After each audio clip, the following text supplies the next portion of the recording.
Miscellaneous exercise 11, question number 1 MCQs, part 1. A 4 centimeter long chord subtend central angle of 60 degree radial segment of this circle. Chord की length 4 centimetre है और वो centre के ऊपर 60 degree का angle बना रहा है। हमने रेडियल सेगमेंट की लेंथ फाइंड करनी है। देखें इस फिगर के अंदर ये कॉर्ड है और ये 4 सेंटीमीटर है, इसका सेंट्रल एंगल 60 डिग्री है।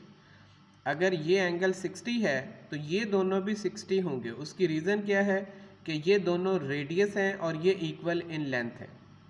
अब देखें ये जो ट्राइंगल हमारे पास बनी है ये इक्विलेटरल है, तो इसके लिए कंडीशन है कि all sides are equal in length. इसलिए ये कॉर्ड अगर 4 सेंटीमीटर है तो ये जो रेडियस है ये भी 4 सेंटीमीटर होगा, तो रेडियल सेगमेंट की लेंथ 4 सेंटीमीटर होगी। सेकेंड है length of a chord and the radial segment of a circle are congruent, यानी कॉर्ड और रेडियल सेगमेंट इन दोनों की लेंथ कंग्रुएंट है यानी इक्वल है। तो फिर बताएं central angle made by the chord will be, वो कितना होगा। अब देखें ये जो फर्स्ट ऑब्जेक्टिव हमने हल किया इसमें ये जो कॉर्ड और रेडियल सेगमेंट है ये दोनों इक्वल इन लेंथ है।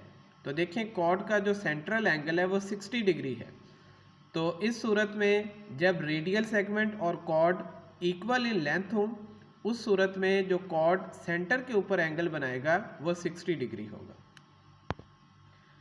नेक्स्ट है out of two congruent arcs of a circle if one arc make a central angle of 30 degree then the other arc will subtend the central angle.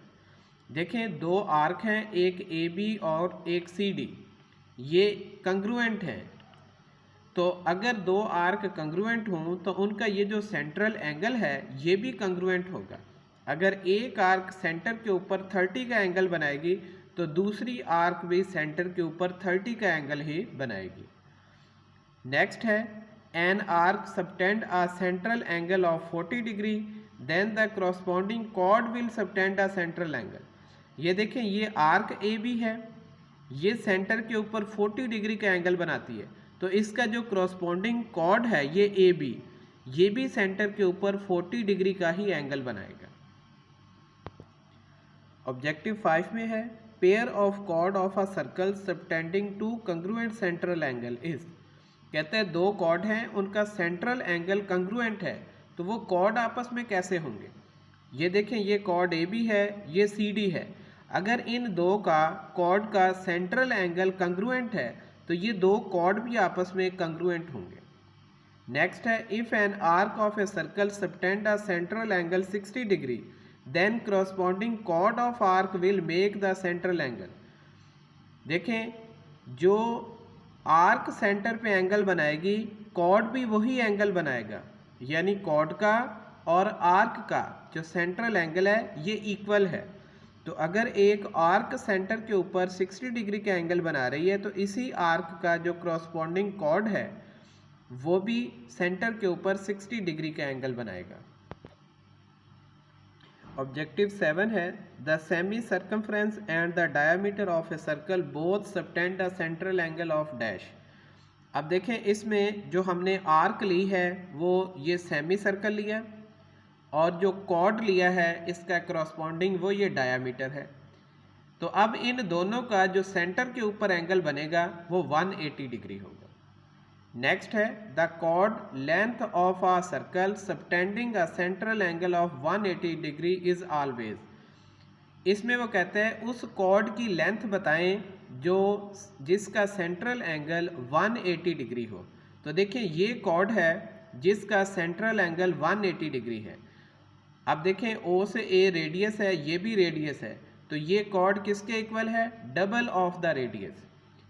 तो ऐसा chord जो double of radial segment हो वो centre के ऊपर 180 degree का angle बनाएगा। Next है if a chord of a circle subtend a central angle 60 degree length of chord and radial segment. ऐसा कॉर्ड जो सेंटर के ऊपर 60 डिग्री का एंगल बनाए उस सूरत में कॉर्ड की और रेडियल सेगमेंट की लेंथ कंग्रुएंट हो जाती है, इक्वल हो जाती है।